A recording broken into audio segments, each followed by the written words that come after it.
Hi, thank you for watching Digging to China. I'm Dong Shong. If you have not done so already, please subscribe to my channel. Thank you very much.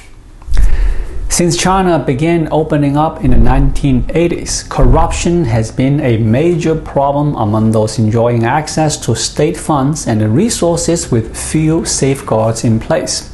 And the cash was often squirreled away abroad, particularly in the US and other countries without extradition treaties with China. Over his decade in power, Chinese President Xi Jinping has pushed a relentless anti-corruption drive that has seen tens of millions of Communist Party cadres investigated. This anti-corruption drive has expanded overseas, with campaign names as Skynet and Fox Hunt. Both campaigns are tasked with locating corrupted officials who have fled abroad and convincing them to return to China with their stolen state assets. Safeguard Defender is a Spanish-based non-government group. It published a report in September called 110 Overseas, Chinese Transnational Policing Gone Wild. The report focused on China's foreign police stations. Yes, you hear me right, China's police station overseas. 110 is the police emergency telephone number in China, like 911 in the United States. These overseas 110 police service stations connect with local Chinese overseas home associations in foreign countries, which in turn are linked to the ruling Chinese Communist Party. Laura Hoth, a campaign director with the Safeguard Defenders, told Associated Press that China has set up at least 54 overseas police service stations. Hoth said, "One of the aims of these campaigns, obviously, as it is to crack down on dissent, is to silence people. So people are afraid. People that are being targeted that have family members back in China are afraid to speak out." Chinese Foreign Ministry spokesperson Mao Ning said in late October that Beijing wasn't doing anything wrong. Mao said, quote, "Chinese public security authorities strictly observe the international law and fully respect the judicial sovereignty of other countries," unquote. Another Chinese Foreign Ministry spokesperson, Wang Wenbin, described the foreign outposts identified by Safeguard Defenders as service stations for Chinese people who are abroad and in need of help with, for instance, renewing their driver's licenses. Wang added that China also has cracked down on what he called transnational crimes, but said the operation was conducted in line with international law.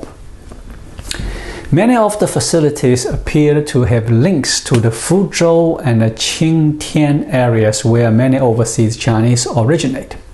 The Irish government said it told China to close a Fuzhou police overseas service station operating in Dublin. The Department of Foreign Affairs said Chinese authorities did not make an advance request to set up the office. The Dutch government said in late October it was looking into whether two such police stations were established in the Netherlands. One police station is a virtual office in Amsterdam and the other at a physical address in Rotterdam. In October, a Hungarian opposition lawmaker, Marton Tompos, claimed to have discovered two sites in Budapest where Chinese overseas police stations operated without the knowledge of the country's interior ministry. Tompos said one of the two locations in Hungary's capital had a sign that said Qingtian Overseas Police Station. Tompos said he was unable to contact anyone affiliated with the sites and that when he visited again days later, the sign had been removed. Safeguard Defenders reported there are 3 informal Chinese police stations are operating in Portugal. A Portuguese TV report said one of the venues, located in an industrial complex in northern Portugal, appeared to be a car shop operated by a Chinese man. The man denied any connection with the Chinese government, though broadcaster SIC Noticias showed him in a video promoting the Beijing Winter Olympic and said he heads a local association that helps Chinese immigrants. In its report, Safeguard Defenders reproduced Chinese media accounts about people suspected of alleged crimes in China being interrogated by video link from some of the locations in other countries that Beijing did not declare to other governments.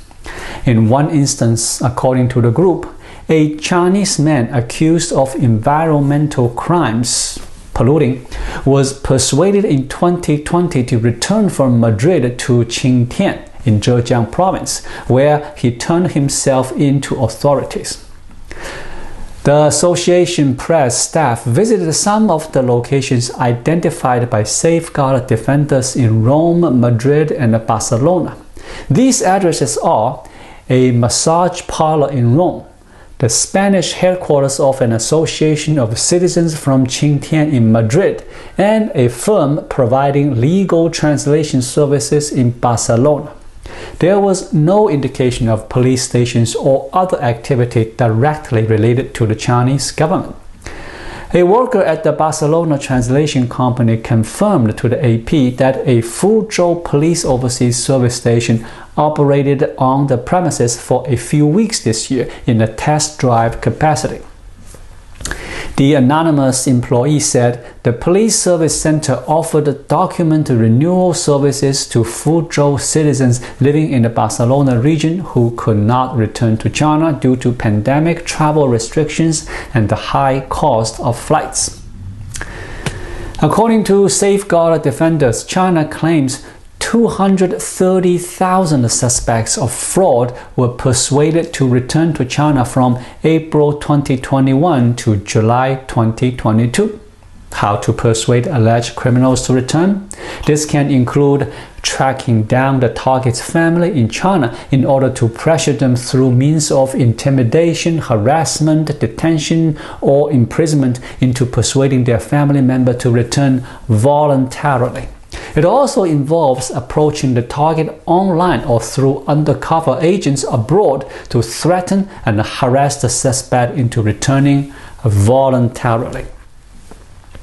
Fin Lao was a leader of 2019 Hong Kong protests against Beijing. He knows well the long reach of the Chinese Communist Party. He was sought by Chinese police and fled to Britain, but he wasn't safe in London.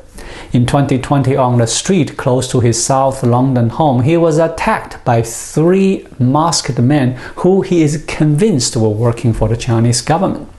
He said, because they didn't say anything racist, they didn't take any of my personal belongings, I don't really feel safe in London, especially after the physical or near-death assault in London.